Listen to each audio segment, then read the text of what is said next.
应该是就是弘扬期嘛，所以呢，要家己做解说的时阵，还袂啥物讲着，伊讲这伊拢知影，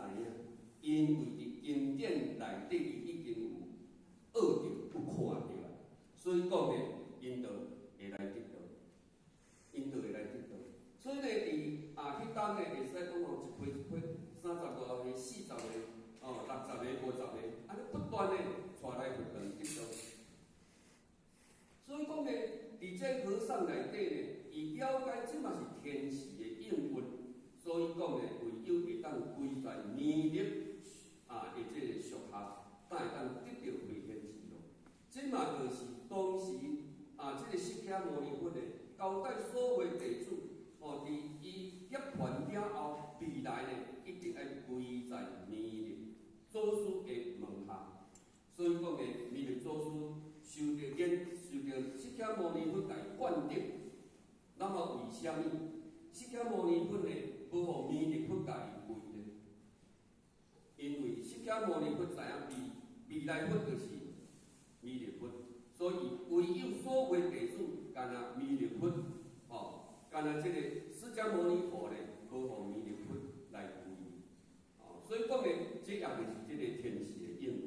那当然，伫泰国呢，咱的坤道的人才不能靠近和尚，拢行伊去摕去，所以讲呢，你要看咱来天道去入边安尼呢，较袂去失着人的咧，这金仔要请伊讲三宝，他们都不敢讲，以和尚的面前呢，因拢唔敢讲那么佮再来，这个嘛就是伫泰国200几岁泰国的高僧求道，这200几岁，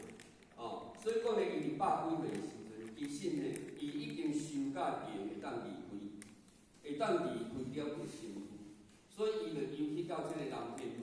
伊想要入去，要去互仙去甲伊挡掉，伊讲你袂使，